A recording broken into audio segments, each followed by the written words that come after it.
Hello student, GP tutorial में आप सबका स्वागत है। Student, in previous lecture we see the laws of constant proportion, या अगेन हमने देखा था conservation of matters and also the laws of combination, यानी ये हमने पहले लॉज देखे थे। क्लियर? तो अभी हमें नेक्स्ट टॉपिक, यानी हमारा नेक्स्ट टॉपिक यहाँ पे एटम। तो एटम का हमें यहाँ पे देखनी है साइज, देन उसका मास एंड देन उसकी valency. You know students, in previous standard we have studied about the mass.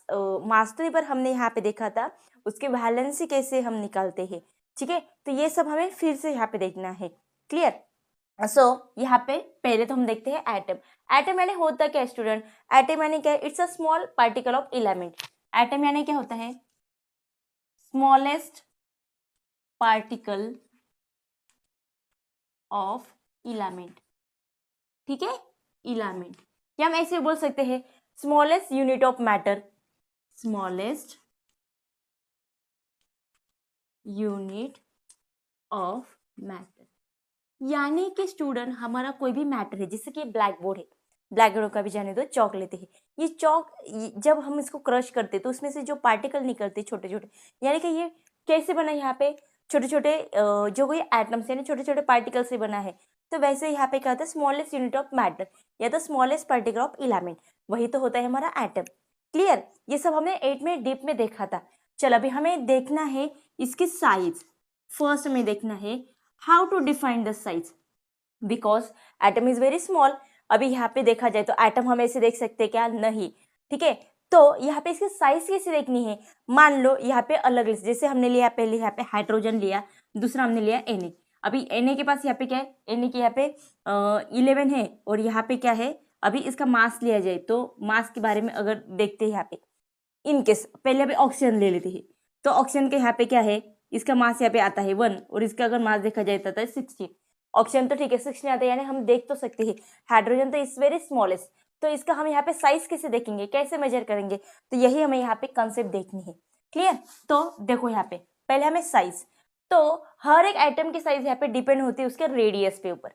Look at here, it's depends on radius. तो कैसे? देखो, जैसे कि हमने यहाँ पे लिया हाइड्रोजन, ठीक है, तो यहाँ पे है हमारा प्लस, यानी कि हम यहाँ पे लिखते हैं प्रोटॉन और न्यूट्रॉन। ये हमारा न्यूक्लियस हो गया। ठीक है, ये न्यूक्लियस के बाहर यहाँ पे आ गया हमारा एक इलेक्ट्रॉन।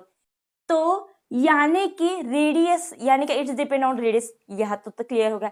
यानी रेडियस यानी मेजर कैसे करना है? द रेडियस यानी कि the distance from nucleus to outer most shell, यानी हम क्या बोलेंगे यहाँ पे? Distance between nucleus to outer most shell, यानी आउटर मोस्ट शेल यानी स्टूडेंट क्या है? जो भी शेल आपका आएगा KLM, वहां तक, या न्यूक्लियस से वहां तक आपका जो डिस्टेंस है वही होती है उसकी रेडियस। रेडियस यानी क्या है? वो एटम की साइज। क्लियर? चलो, तो यहाँ पे ये थोड़ा पार्ट तो हमारा क्लियर हो गया, और इसको हम यानी एक्सप्रेस कैसे करते हैं? The radius express in nanometer. तो इसको एक्सप्रेस करते हैं यहाँ पे नैनोमीटर में। It expressed in nanometer. Clear? जिसको हम यहाँ पे लिखते हैं Nm। ज्यादा डीप में आपको यहाँ पे पूछने वाले नहीं स्टूडेंट, यहाँ पे सिर्फ जस्ट ये इन्फॉर्मेशन आपको अच्छे से याद होनी चाहिए, क्योंकि 10th में अब आप जब जाओगे तब ये वीक वाला पार्ट, यानी कि ये पार्ट आपका पूरा क्लियर होना चाहिए। क्लियर? तो इतना ही हमारे लिए काफी है।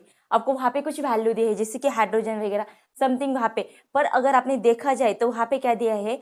तो जो वैल्यू यहाँ पे वो माइनस में तो है, और यूनिट में आपको क्या दिया है? नैनोमीटर दिया है। क्लियर? ये वैल्यू आपको पूछी नहीं जाती है। सिर्फ हमें यहाँ पे इंपॉर्टेंट क्या है?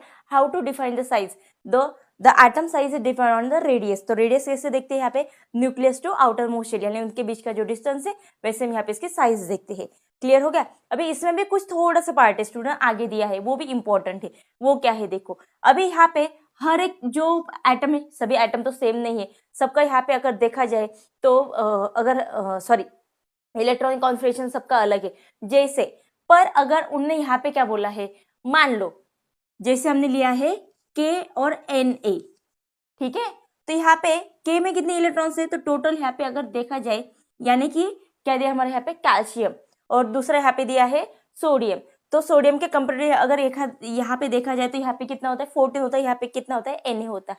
यानी कि सिंपल में जिसके शेल में, यानी कि मान लो हमने यहाँ पे लिया ये न्यूक्लियस है, यहाँ पे K और L ये दो शेल आ गए इसके, सपोज मैंने क्या बोला है सपोज, और यहाँ पे मान लो यहाँ पे 1 2 और 3 शेल आ गए, तो सबसे बड़ी रेडियस किसकी होगी, ऑब्वियसली इसकी होगी, क्योंकि यहाँ पे इसका डिस्टेंस ज्यादा है।